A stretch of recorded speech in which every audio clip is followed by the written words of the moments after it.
Hello and welcome everyone. I'm here joined by John. Hello, John. Hey, Steve, how you doing? Thank you for having me. Yeah, I'm doing very well, thank you. How are you?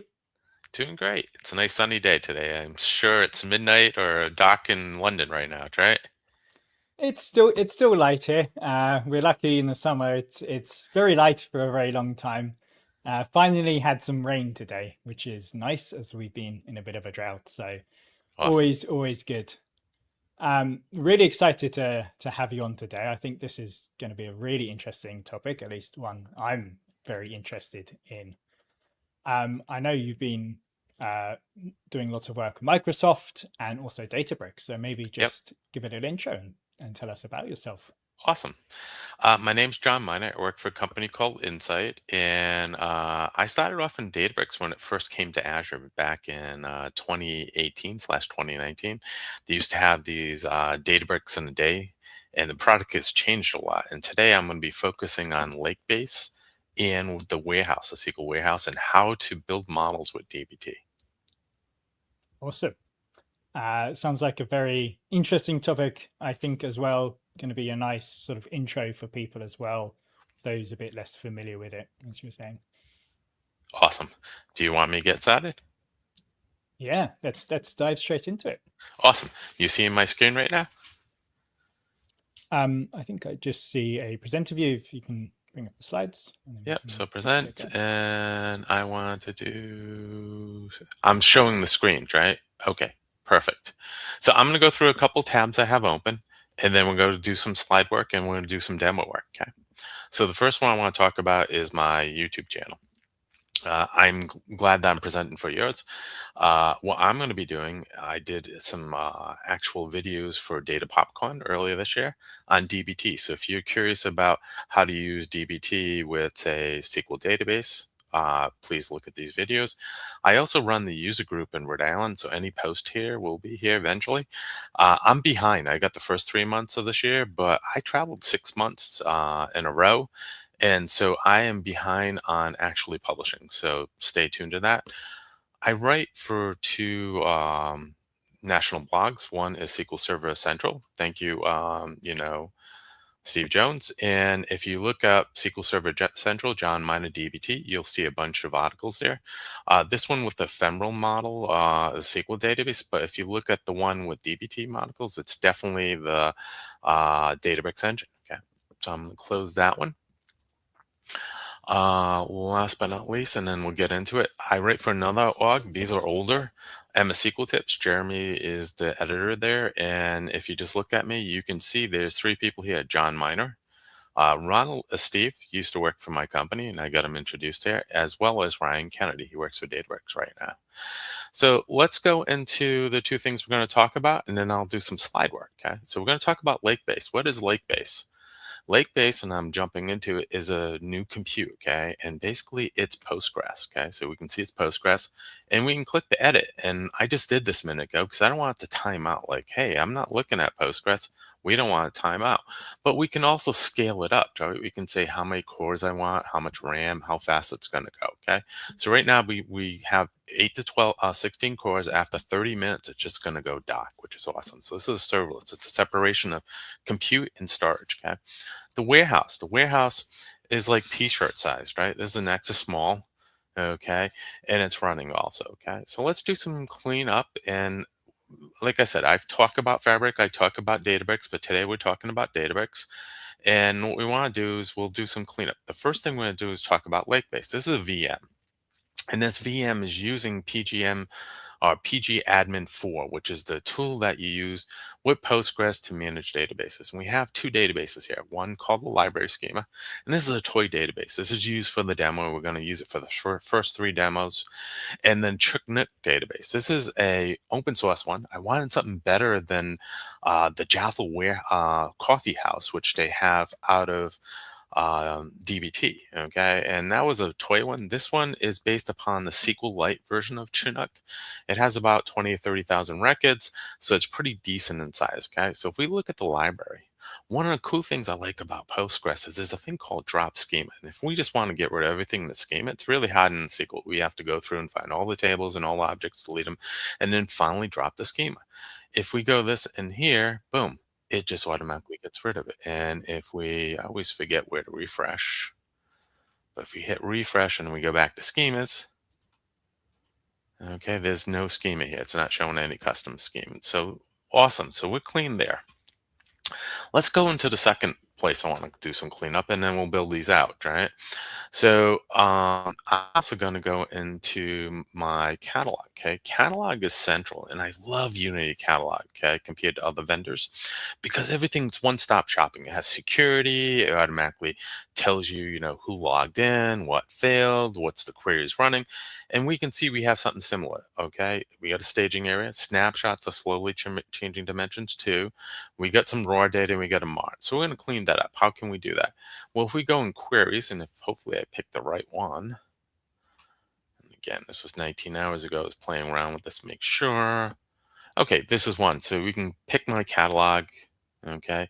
And again, a catalog, you can think of it as like a database container, and then on the databases, you have schemas, and then you have your objects, right?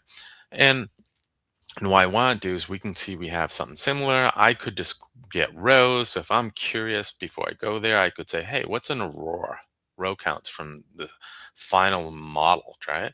And we can run that. And again, remember, this is a warehouse. It's very underpowered, so it's going to take a little longer. I just did that purposely. We can scale it up. We want to spend more information. We can see there's a bunch of rows in our final reporting layer, okay?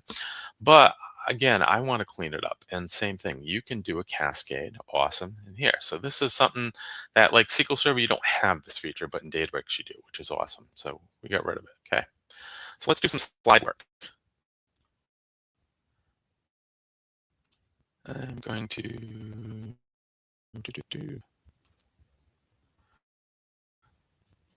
and I'm going to hide the percent of view. Okay. So again, everything was kind of an introduction. I just showed you a little about lake base, a little about the. Sorry, I just think you need to reshare your screen quickly. We just dropped. You lost you again? Sorry about that. Yeah, it's kind of weird that it does that. Sorry. Where am I? Let's go. I know you're there. I didn't kill you. Here we go. And present. And share screen again. And entire screen. It's just one of those things about StreamYard. It's kind of confusing. Sometimes you just switch and it suddenly goes away. And I'm like, oh. Yeah, good. Okay, cool. I think it's when you go to present to view, it's dropping. So I think if you I will not do present to view. Is this good? Yes. You don't see that? It dropped again when you switch to present to view. So if you just reshare. Okay, so no present to view. You want to see my slides on the side? Okay, I will do that. It's kind of messy, so I'm telling you right now. Entire screen. And click on it, hit share. You'll just have to cut this blooper out. So sorry again.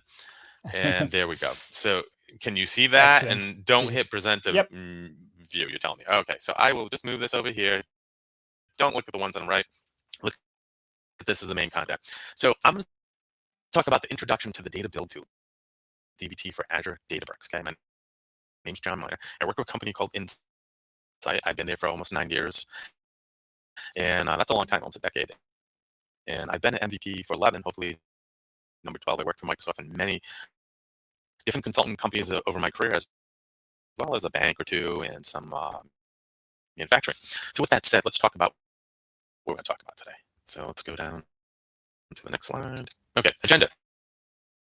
So we're going to talk about data modeling. We can't use this framework, right? And there's two ways to go fast nowadays. We want to go fast, you can use AI. You can use something called the metadata-driven design. I've done that before and taught about it. You basically write a small set of programs and it's all driven by data. Or you can use a tool. And today, DBT is a tool. It's great. Okay. We're going to talk about data modeling. So we need to have some basics, right? What is COT, right? COT basically came up with relational calculus, right? And you have first, second, and third normal form. So you got voice COT modeling. Okay. We're going to talk about background setup. What do you need to set it up? We're going to talk about materializing data, testing the data quality, and producing documentation. Okay. So data modeling. Normalization entails organizing the columns, okay, which is rows, or sometimes they call them tuples, into a table. So you've got a row, and they have the same attributes, right? That's what a column is. Versus JSON, you might have something ragged, or VCMs, right? It's ragged. Some columns are missing, core data, okay? And we also have dependencies, okay? And so you can look like first normal form, okay? Data stored in a tabular format. Each column is atomic, okay? So it means like integer can only store an integer. It's a number, it can't be a string. And no repeating groups, right? And then second normal form, they build upon each other, meets first normal form, but no partial dependencies. Data split into smaller tables, right? And then third normal form, which is the one that most people go for, okay? There's no transitive dependency, and every column only depends upon the primary key. So let's show some ways this can be broken and how to fix it, okay? So we can see here that we have a customer, a name, and a transaction, right? And we can tell that this is wrong, right? Because this is not customer data, it's both customer data and transaction data. So we want to break it out. We have customer one is Abraham, customer two, Isaiah. And then what we do is we break out each of the transactions, okay? So this could happen with a JSON document in SQL Server or any type of database that's actually using JSON, okay? So this is first normal form, break it out, make sure that customer data is customer, transaction data is transaction. Second normal form, okay? We're talking about, and again, these are just toy examples I, Googled out, found some out there and put them in slide deck. Reference a textbook if you want to know the details, but this one we have two brush, right? So we have a manufacturer for it, and it has a different model, but we can see that, there's dependencies, right? There's partial dependency between the manufacturer country, Italy, and the manufacturer name. So Forte is in Italy, okay? Brushmaster USA, and so on. So what we want to do is we want to pull out where the manufacturer is in relation to the country versus the actual data. So we can see here all the toothbrush models, which there should be the same number of rows as here. But then we said, oh, Forte is Italy, okay. Dentsu is USA, Brushmaster. And then Kobayashi is Japan, and Hosh is Germany, okay. So again, we don't want partial dependencies. Last one is third normal form, okay. So we can see in this form, we're talking about tournaments. It could be like maybe a soccer tournament, because soccer is popular, football, they call it in London, right? So we have India Invitational. We get the year was 1998. We can see who won. Okay, and then we got the Cleveland Open. But we have the Indiana Invitational again, right? So what we want to do is we want to bring out the tournament and basically give it IDs here versus the winners. Okay, so now there's no transitive dependency between name, year, and winner ID. So we want to break into two tables. Okay, so again, any questions? If not, I'm going to talk about dimensional modeling, and we'll get into DBT. Okay, with no questions, we'll keep on going. So what we want to do is have everything in third normal form, and we want something called a star schema. So dimensional tables, okay, like we're going to talk. I'm just going to jump in quickly, John. I think we're having a little sound issues from you. Are you able just to maybe refresh your tab, and we'll just reshare, and we'll just take a quick fix that for our. What do you want me to do? Sorry. If you just refresh and rejoin the stream. Okay, so let me copy it.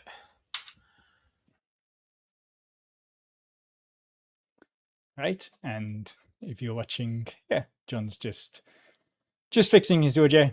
I think we're having a couple of little drops, but we'll get right back to it.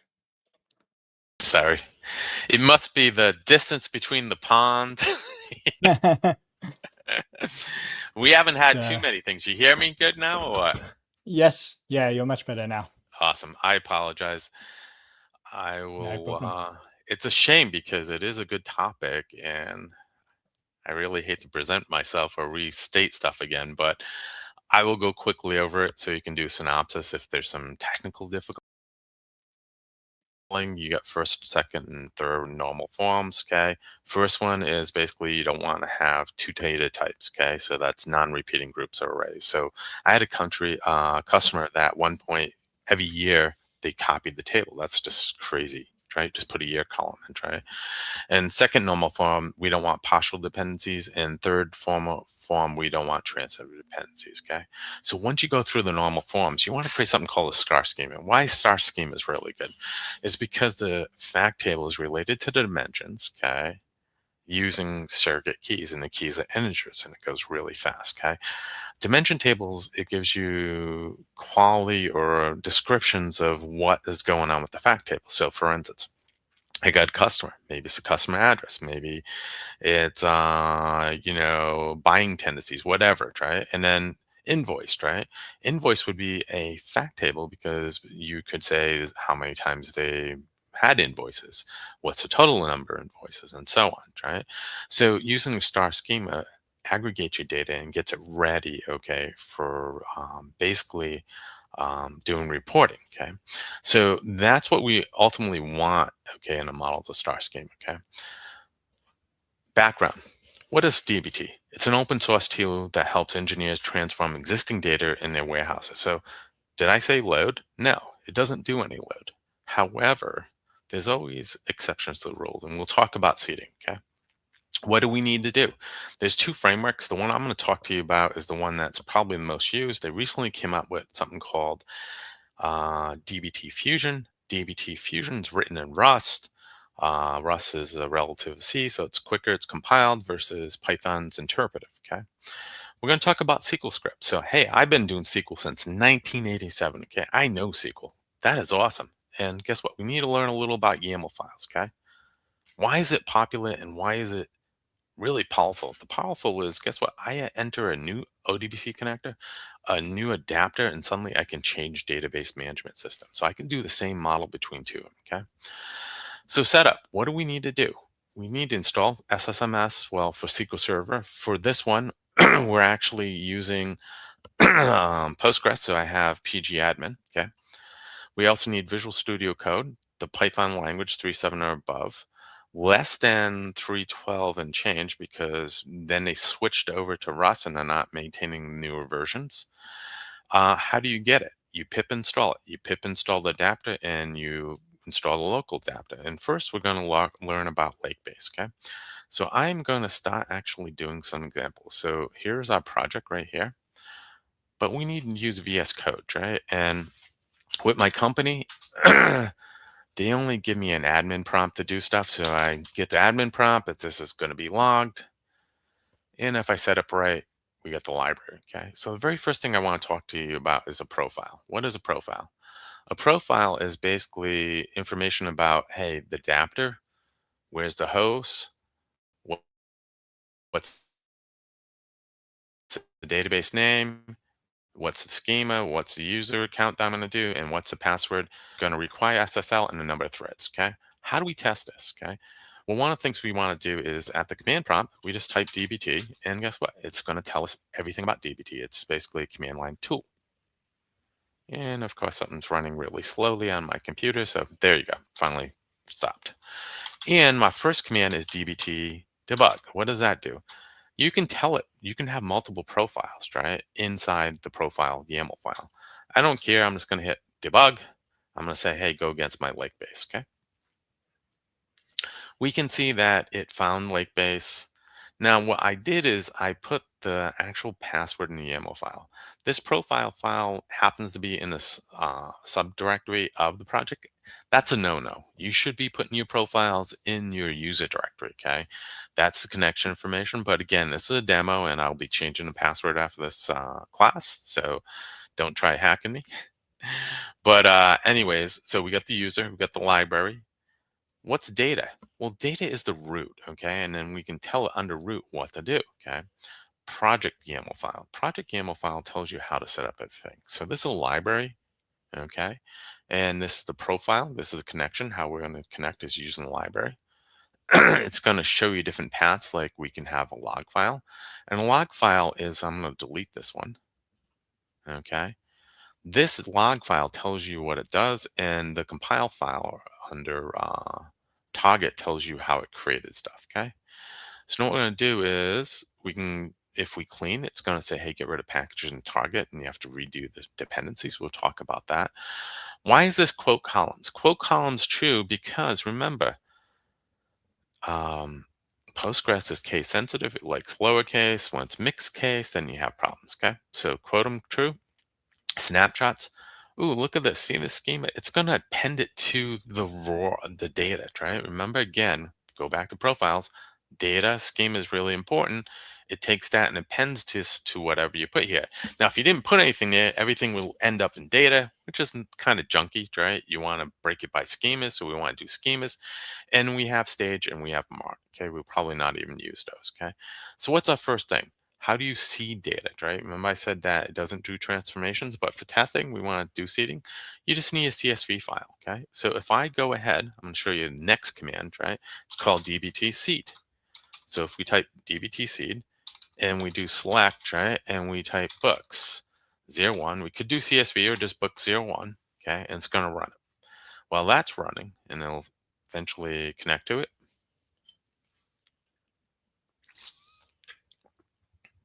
insert 25 rows, okay? And again, going back to here, I don't know if I had this is set up. I'm going to skip right to the toy library.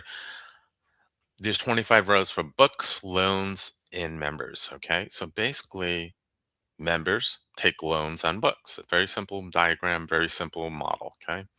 And if we go now, we dropped everything, and if we right click and hit refresh, right? Now we have a roar. And if we go into tables, we now have a books, right? And now if we come over here, and I'm just going to go out of the box and type select star from, and then we just drag this over and run it, it's just going to show us the data, okay? Pretty cool, right? So now we're doing Postgres within Databricks. Again, one more thing I want to tell you about is here's the architectural diagram. In VS Code, I have a Python driver, Python installed. We're using dbt labs, which is the library, and ODBC connection to generate basically transform, test, document, and model, okay? How did I set that up? Well, let's take a quick look. If you type Python, right, dash dash version, this is going to tell you what version it is. Okay, so we're in Python 3.12.7, okay? Like I said, 13 breaks. Okay, that's a good version. We can also do pip, okay, dash show, okay, on dbt core, which is what we're using. And it's going to show us all the libraries that are part of it, okay? And again, this is one of the things we can see. We can talk to Fabric SQL, Fabric, Databricks. We also have SQL Server.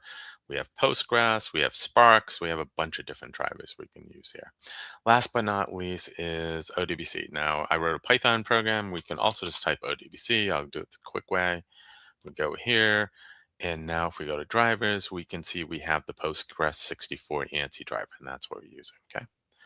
So to complete this out, we have 3 more or 2 more. Now, it would be a pain in the neck if we had to specify every time we want to seed all the seeds, right?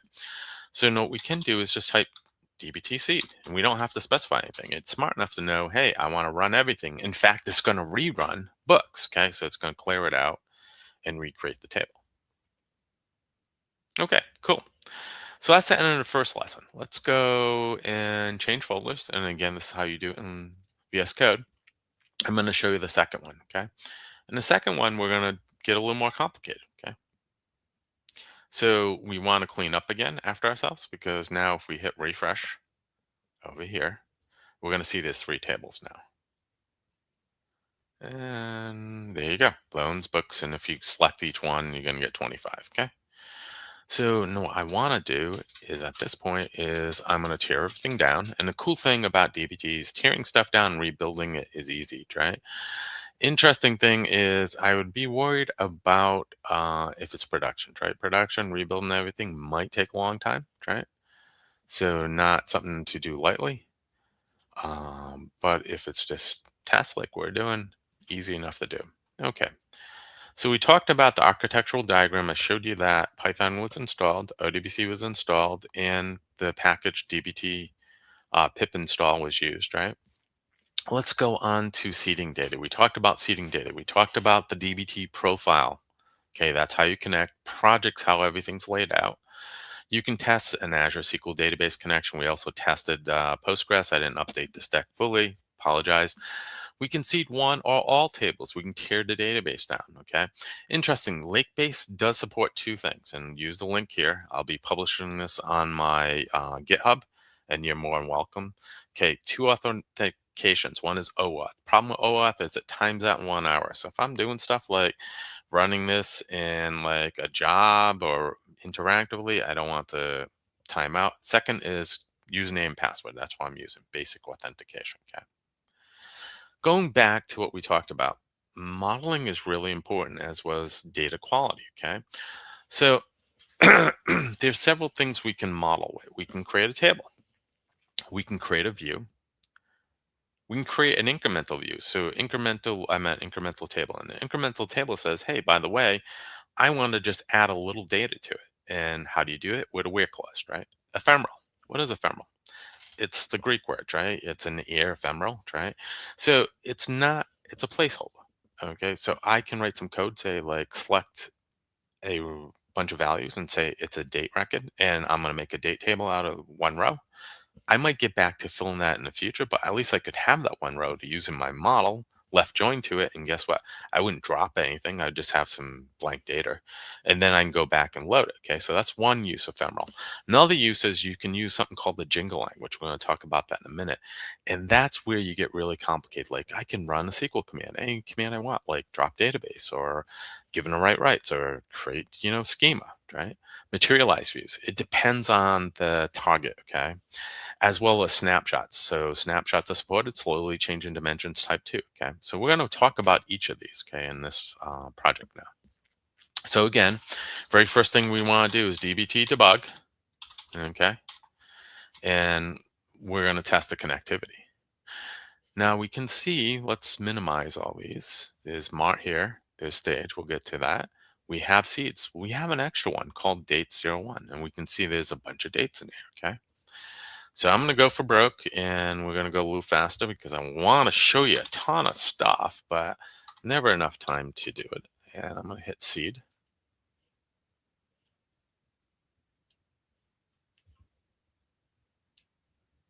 And now this is going to load 4 tables, okay? So it's running it, and it's inserting 2525 and then 1461 dates, okay? And now if we go back to here and we right click and hit refresh, we have raw, and we have tables. And the tables, we have 4 different tables. Let's see if we can do query tool and pull up a different file. So let's say, okay, so next one we're going to talk about is incremental and snapshot, and this is some testing, okay? So let's minimize that. So next thing we're going to do is we're going to talk about snapshots. What is snapshot? So each one of these, okay, naming of the file is called a model. Each file is a model. And it's very important to be unique because there's something called a DAG, a directed acyclic graph, and it tells how to run it. So for instance, members 3, this is the first introduction to the Django language. It's saying it's a snapshot. How do I want to do it? I want to do a check. How do I do a check? I look at the member ID, okay, and I check the columns, right? I don't know why that popped up. Thank you, Microsoft.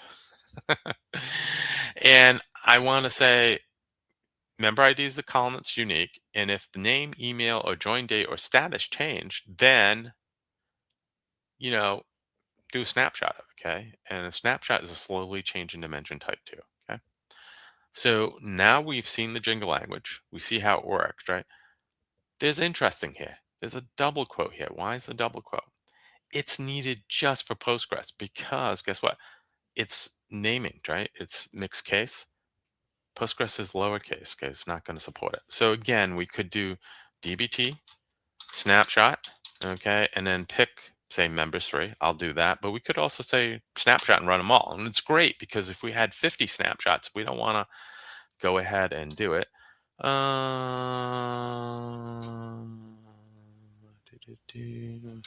Did I type this? Always forget if it's snapshots or snapshot. Nope. Something's wrong. I'll just do snapshot then.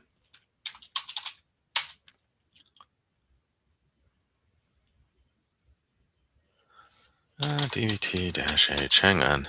Must be doing something wrong. You're not a real consultant if you don't have to Google syntax rewrite every day. Thank you for backing me up. I appreciate it. This is a snapshot. The path might be the issue, right? This is project 02. Everything was going really well. And we can see this is the only one we have, right? So I did load, right? Again, let's take a quick look. We load the first one. We want to create now a data_snapshot, right? And specify one of these commands, right? So dbt snapshot. Did I just type it wrong? I have no idea. And I will do members 03.sql. Come on. F, thank God. You know, I tried to present to the Vancouver user group, and this all requires that you have ability to monitor, change stuff. And initially I had this on my desktop, and then with the admin rights, I couldn't modify anything, and it was a disaster. So at least this is not a disaster. Okay. So here we go. So now we can select from members from RAW, right? Because we're going to go into the snapshot. We can see that. I'm going to show you that the snapshot's there. So we hit refresh. Okay, now we have RAW and we have snapshot. If we run from the snapshot and say, hey, show me everything that's member one, and come on, what am I doing? Wrong. Try this again. Run.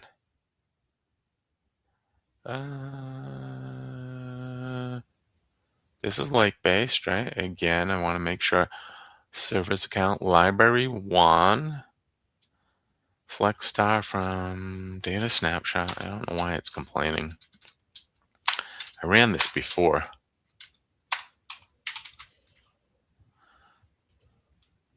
Select star from. Did it not run? Let me hit refresh. Data_snapshot. Tables. Oh, for some reason, I don't know why it says members 3. Oh, because this example is not into the next one, I think. So that's why I'm actually rushing ahead. So let me finish running the model, and then we'll do number 3, and I'll show you how to do it. So again, the idea of this one is to show you all the different things. So it is a snapshot.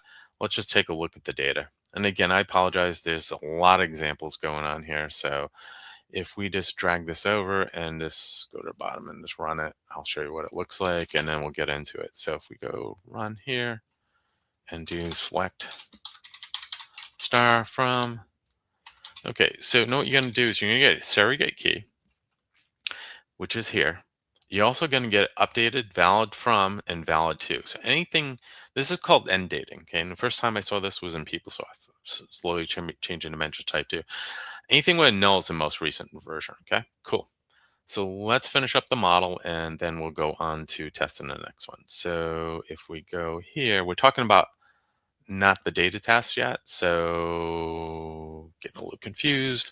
So we did snapshots. Now we have 2 things, stage. So we're going to do members. Okay, so that's a view. We're going to do, this is ephemeral. So you can see it's not being used. It's just a single day.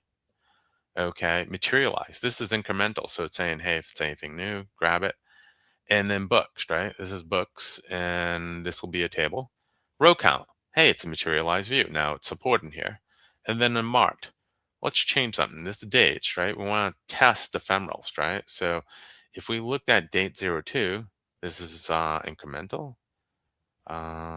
Dim dates. Date 03 is the ephemeral, right? So what we're going to do is I'm going to change this. 03 is right there. I'm just going to build it. So we could go ahead and I'm going to show you 2 more commands. We're going to do run s, and that means, guess what? Run a particular folder. So I'm going to run all our staging, right? So now it's going to do books, dates 3, members, and so on. If we look at dates 2, it's just pulling from dates 1, which is preloaded. Dates 3, like I said, is ephemeral. It's one record. And now if we do dbt run, okay, -s of the marked, okay, it's going to pull in the marked. Okay, so this is the marked. and this is all our books, dates. Look at members. Members is a little more complicated. We're joining between members, okay, in the date table and replacing it with a date key, okay? And loans, guess what? Loans is basically bringing in dates for borrow date, due date, and return date. So it's all keying it, and that's it. So now if we go take a look at the results, right, we can see this is, I want to show you Mart. Okay. And then under Mart, I want to show you dates, dim date. How many rows do you think is going to be? The 1400 rows plus, or is it going to be one? And why is it still not like in data? Let's double check it. Schema is refresh. Okay, so data underscore Mart. I'm just going to drag it over to make sure there's something going on with the name here. And I want to do dates. Oh, it's with an S. That's what the problem is. Okay, let's try this. There we go. Hey, it's only one because it's ephemeral. How do we fix that? Very easy. Don't worry about it, right? We want to just rerun it. So I'm going to close all because I got a little busy here. And what I want to do is I want to change dates. I want to go from 03 to 02. This is the one that is going to pull in. Okay. And now if we run the Mart again, it's going to run them all. And then we can take a look. While this is going, Steve, any questions? Because right now we're just talking about materializations. And these are materials. We can look at stage. This was a table. This was incremental. Okay. This is ephemeral. Members is a view. So let's take a look at members too and row counts, right? We do have a quick question from Sure. the audience here. I'm listening. Absolutely Epic is asking, how hard is it to learn after knowing something like Postgres? Totally different. Grant Fisher, he actually started my user group in the Boston area. He teaches about Postgres. I picked it up. Getting the real details of programming Postgres, that's totally different, right? We got data definition and simple stuff like views and tables, easy peasy. Little syntax difference, nothing big. When it comes to writing code, totally different. You can actually write different languages in there. It's not only PostgreSQL. You can, if I remember right, there's TCL, there's Python. So there's different ways to write it, and there's different, index types and all different things. There's some really cool stuff though I like about it. One of the things I thought was really cool, I'm trying to find this view right here. Is it? Let me see if I can find it. One of the cool things is curses, right? And writing code. So yeah, I taught a whole thing on it. And if you think that might be interesting, Steve, for me to come back and teach about that, I can definitely do that. Excellent. What So we were doing, view, and I'm trying to get this right. So this is data stage, view, and row count. So probably in the wrong place. So again, data. Oh, I'm in snapshot. Dope. That's why I'm never going to find it. Okay, one thing I hate about Postgres is it gets really busy when you're in here, right? You can see there's a lot of stuff here. So that's the only gripe I can say, but it's free, right? So this one is actually, if we create script, we can see now members too, okay, replace, select, alter table. So this is members, right? And then what else did I do? Go back to stage, row counts. Now, row count SQL, that's supposed to have been a materialized view, right? And did it show up? If it didn't, I will have to find out why. Didn't complain about it. That's for sure. Books and dates. So these are two tables, books and dates. Oh, there's a whole section for materialized views, guys. And there you go. So it's there. So it created everything we want to do. Let me run the next one. And this is, again, this is not how I would have done. This is the second one, just for demos. I'm showing you everything. It's like poo-poo platter. I had to show you everything. We're going to do the next one. We're going to talk about data quality, okay? Because that's the next important thing, right? We talked about tables, incremental. These are all materializations, view, ephemeral, and materialized view, okay? So the next page we go down is data quality. We can say, hey, it's not null. Now, Steve, do you know the answer to this? I'll test you. Does a warehouse like Snowflake or Fabric enforce referential integrity? I would say in a lake, no. Exactly. So warehouses and lakes do not enforce them. That's why a tool like this is really important, because now we can do relationships, accepted values, custom, right? So what we're going to do now is we're going to switch over, open folder, to my third project. Okay, slowly getting there. We got 6 and then a bonus round, which I'll only show you. And so now what we're going to do is we have basically seeds, same seeds I showed you about.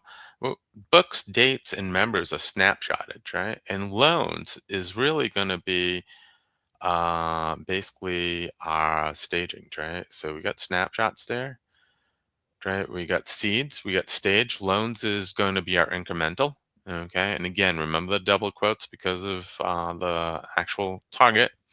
And we get a little more fancy, right? So now we have something similar, and we got something similar here, okay? So now what I'm going to do is I'm going to go for broke, and what we're going to do is tear it down first. So where is the second one? Is there a second one here? I always forget this right up here, right? It's going to tear this puppy down. And now if we go to schemas and hit refresh, hopefully I got them all. Yep, I did. It's gone, right? Next command, dbt build. This is how you do it in real life, right? You're just going to build the damn thing, and it's going to know that first all the seeds need to be done. Then the snapshots, books 2 is based on seed 1, and so on, right? Loans is based upon it. So it knows there's 18 items, and it's going to run them in order. Okay, so it ran them, and there's a bunch of data tests here. I haven't talked about the data tests, but they're there, okay? So now if we go look, and again, this is all about modeling and getting the data to be in that third normal form. This is what we really want, is right here, this tables, right? We want to have books, dates, members, and in fact, members take loans on books, right? That's all it is, man. Very simple example I showed you. Okay, let's close this guy. Don't save. And what we're going to do is finally, we're going to talk about testing slowly type dimensions type 1. Okay, so we're going to show the raw data.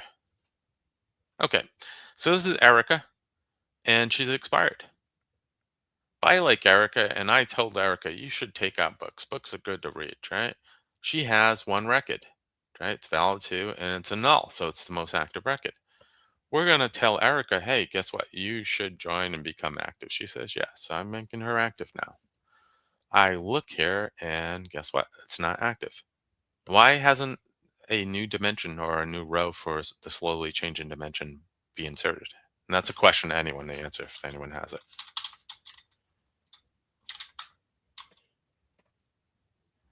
Well, the reason why is because we haven't run our models, right? Every time you run something, it does. And we don't have to run the whole thing. I could build it again. But the only thing that really changed was staged, right? We went ahead and we, let me make sure I got the example right. We went ahead and we changed members, right? So members, and it's going to members 2. So we got members here. So we changed the data on our seed. Members 2 is a snapshot, right? So we need to run members 2. So select members 02. So we didn't run anything to move it over, right? And now we're running it. So this is going to run it over. And now if we go take a look and run it from here, whoops, come on.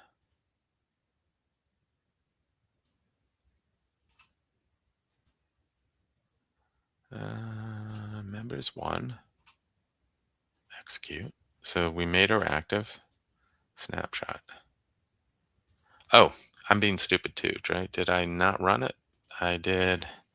Okay, this is not doing a command because it needs to be snapshot. And again, be careful. That's, again, as a consultant, I even make a mistake once in a while. It didn't run it because I gave it the wrong command. And now see it, 0, 1. So it's either going to be a market or not. It understands that it inserted 1, right? So now if we go ahead and take a look, guess what? We got a second row. So that's effective dating, it actually effective data, okay? Let's talk about test and incremental, okay? So remember the date table, right? Loans, right? We have a return date. We have 5 of them, right? And what we want to do is say someone came back with a, 10 came back today with the table. Okay. So now if we go ahead and look at loans 1, should be end dated. Okay, great. And this should be loan ID. And now if we select where the loan ID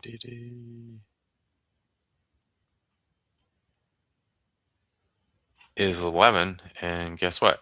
It's 10. Right, this is incremental. I don't know why I had that there. Oh, okay. You know what I'm doing? I know what I'm doing. I'm showing both. Again, I changed this just a little bit. This is an update, right? If we show 11, it's there. 11, okay, is a member. He only has 1 row. We're going to say that now that I returned that book 24, right? I'm going to allow him to take it out because it's there. He took it out, okay? Now, if we take a look at loans, when it's those 2 users, right, or customers, 6 and 11, we can see 24 has been end dated. And 24 has now been assigned to 11, right? That's why I'm asking for 11, see right here. But if we look at the second layer, right, our staging layer, which you can consider silver, guess what? That change hasn't gotten there yet, right? So let's take a look at these 2, run them together. It's not showing me both, but anyways, we can see there's 1 null and 2 dates. And this, we have an extra date and 2 nulls, right? So that's where we want to be. How do we get there? Well, to get there, we need to do another run, right? And this is incremental stage, right? So we can just do a run. And loans 2, right? Loans 02. Okay, gonna run this. Oops, that's what I want to do. Okay. Did I get it? Yep.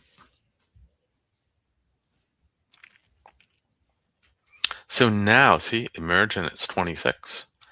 Now, before we had null, 3 dates, and null, we should have the same thing. So we run it, null, 3 dates, and null. Okay, cool. So far, we've talked about incremental, we talked about snapshot, we showed you how to do everything. Let's just build the library project 3, which we already did, but I'm going to rebuild it. So dbt, and then build, it's just going to rebuild everything for me. That shouldn't be a minute. And let's talk about each of the data tests. So we want to do not null, unique, accepted value, relationships, and custom, okay? And then I can show you a couple advanced things and wrap it up because we're running out of time. We've got about 10 minutes. So where am I going? Sorry. I'm trying to think. Yes. So one of the things we want to do is when we do, what I haven't showed you is we talked about 2 YAML files, profiles and YAML here. But we haven't talked about is this YAML file. This YAML file, okay, is where you put extra information. I usually use, my favorite AI tools, say like Gemini or whatever, Claude. And what I do is I put it in and say, hey, give me all the descriptions. Here's a T-SQL or a G-SQL command. Give me the YAML file. It gives me the YAML file. We can see that book identifies, not null, unique, and so on, right? So what we want to do is now break things, okay? And what it's going to do is those data tests are not going to allow us to build, okay? So don't save. And don't need to save this one. And basically, we already have the data. We're going to make some changes in the data, and I'm going to show you how data quality is enforced, okay? It's basically going to error out. You have to fix it. You can also pipe it to a file or a table, And I'll show you how to do that too. So this is the execute data test, okay? So the very first thing is we want to look at book 01, okay? And then look at 1. Okay, cool. I want to make a duplicate. That should not be a good idea because it breaks normal form, right? So we just broke normal form. New command, dbt test or test. I don't remember which one. I'll try test. It's going to run the test. Maybe it's test without an S.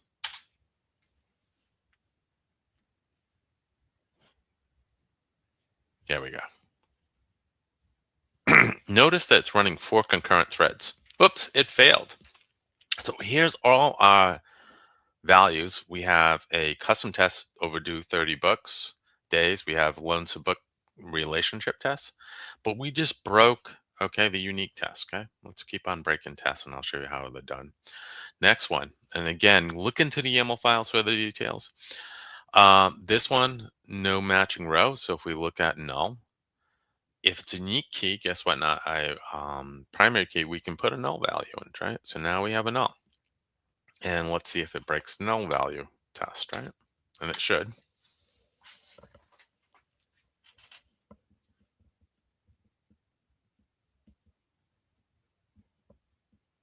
Okay, now we failed 2. We have, the null ID and the actual unique ID is broken, okay?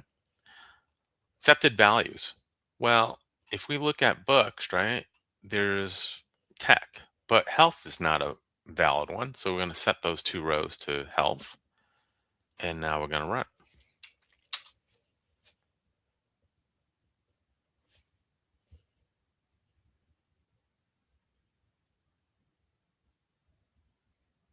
Okay, so now it broke it, right? So now we have basically says it's not in there. Let's go look at it, right? This is accepted seed properties, right?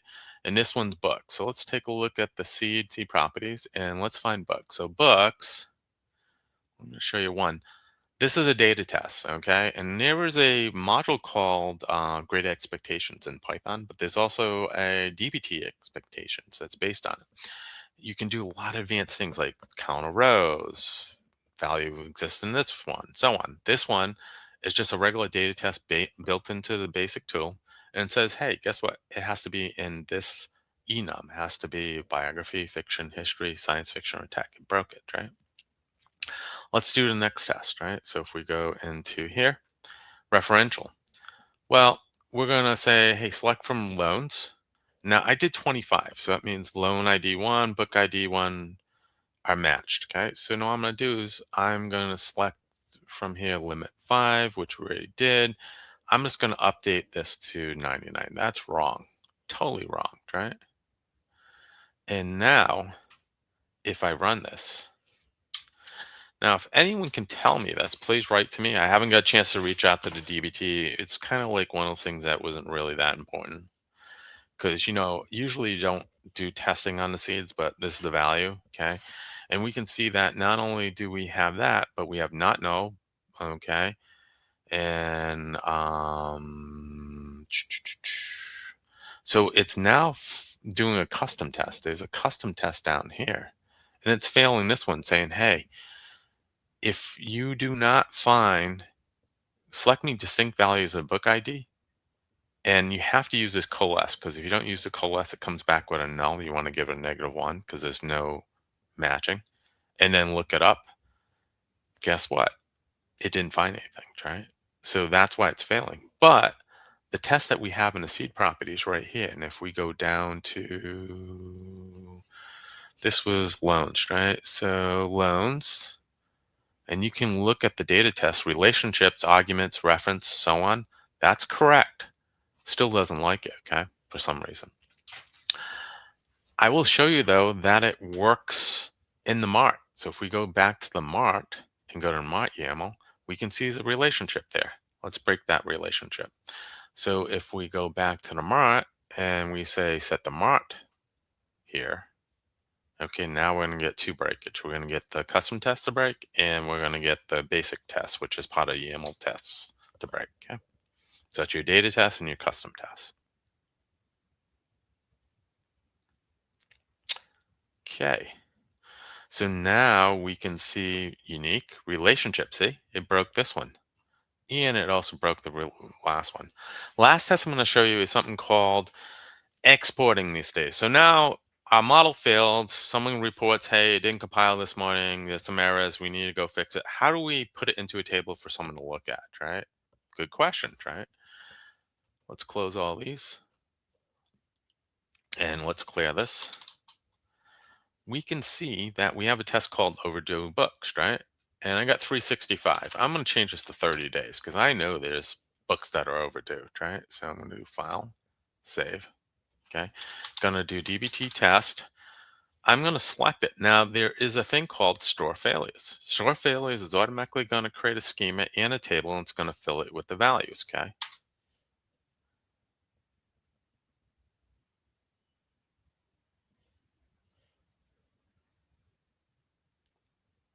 Now, the question is, how can you do this, right?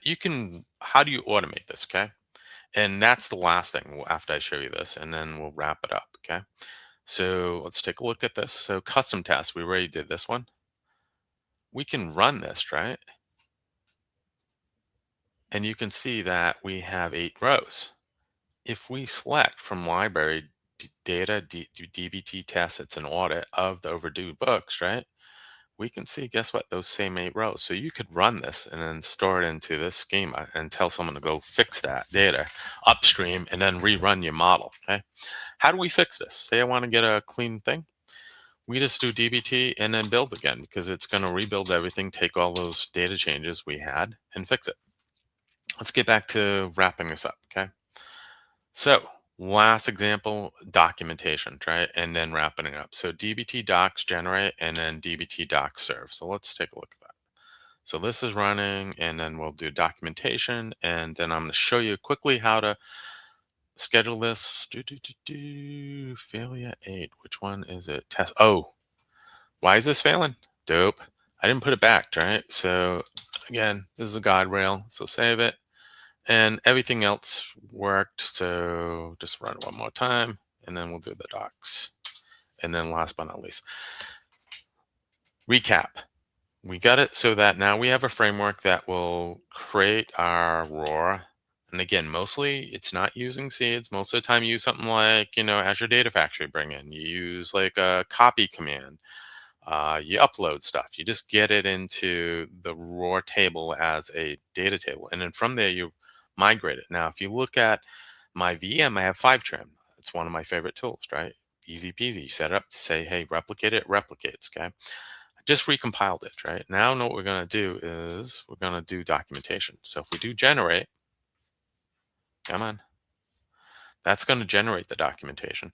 And this is one of the key things that I do see as a consultant that's not out there. You cannot find documentation on things. Like someone comes to me and they're like, oh yeah, it's not working.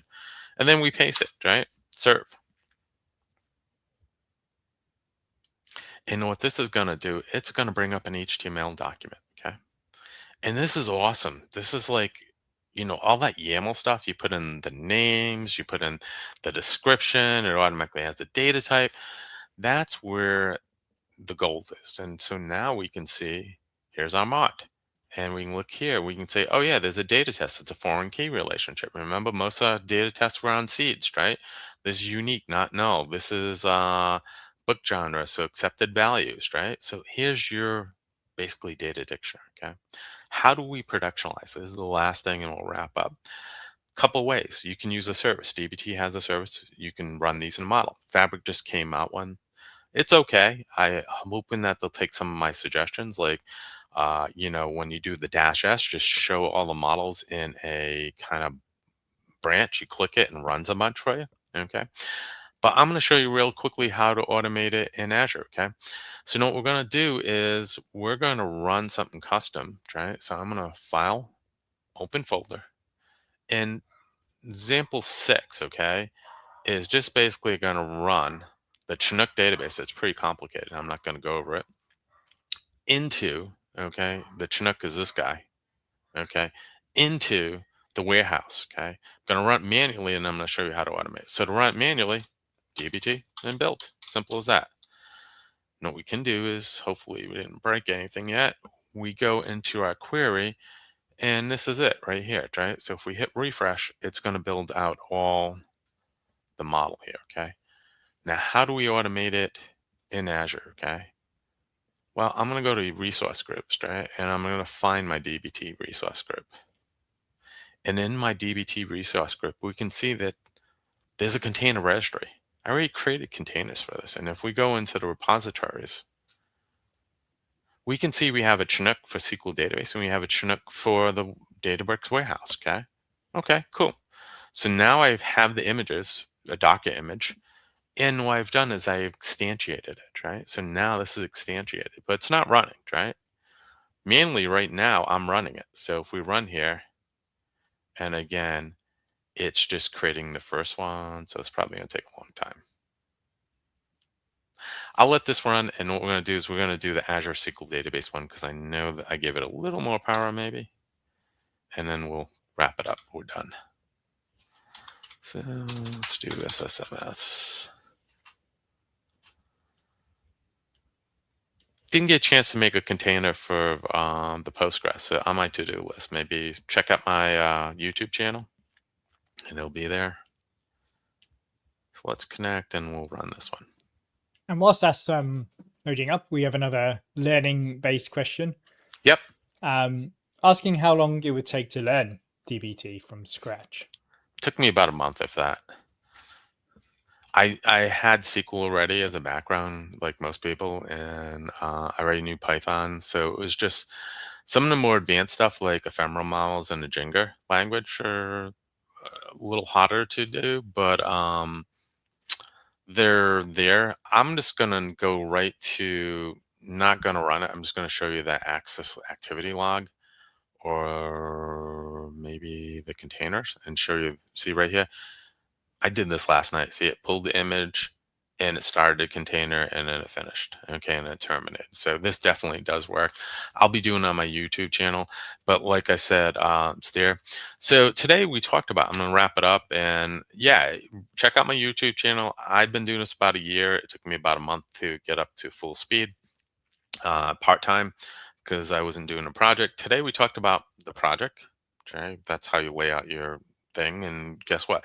Unless you want everything to go into data, you want to specify those schemas. So data.raw, data.sage, profile, that's how you connect. Schemas we talked about. Properties, the YAML file basically is the documentation for generate document. Each one's designed for a specific reason. Key is the different ways to materialize data. We talked about seeding, snapshots, tables, views, and materialized views. Real power is I just switch it. I can go from Databricks Warehouse to PostgreSQL.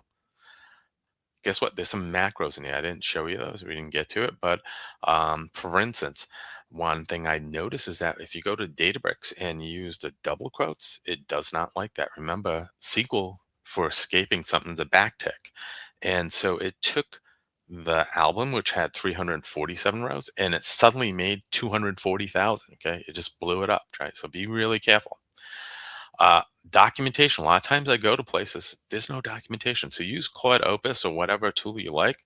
Just drop in the create table and say, hey, give me DBT YAML for this table in SQL or PG-SQL, and give it the definition. It'll create it for you, okay? There's still more to learn. I'm still learning. Python models is a niche. It's not in a Rust thing, but if you want to look into it, basically it allows you to take the data, bring it in as a data frame, and then you can run stuff like, hey, look up an address, okay, using Azure Maps. Done that. Look at my article. And always performance for this Python model is something to check too. This presentation will be on my GitHub, DB Core, Visual Studio, Anaconda I use, SSMS, Postgres driver, PG, admin we talked about, PowerShell if you want to use it. DBA tools for PowerShell is cool. Not talked in this project, but it's good to know. And these are all the DBT references, right? Project file, profiles, command reference, materializations, data tests, incremental models, Jenga functions, and the great expectations. With that, I am wrapped up. Let's take one quick look at this, and then we'll call it a day. So if we're wrong place, this was Databricks, right? So did it finish the Databricks deployment? Let's see. And now if we hit refresh, there you go. It created everything, and I There you go. Everything's done. Awesome. So any questions, folks? And again, I apologize for going 5 minutes over. It was probably because I was talking way too much about myself at the beginning. No problem at all. I think we answered all the questions as we went through. I know there was a lot of info there. That was It's exciting. very interesting. Check out my It is. YouTube channel, and hopefully, Steve, you'll have me back talking more about Databricks. Yeah, we'd love to at some point. Really interesting. Love DBT, and this was a really, really cool overview. So thank you so much for coming on. And yeah, I think this has been absolutely awesome. Thank you again, and everyone, wherever you are, have a good day.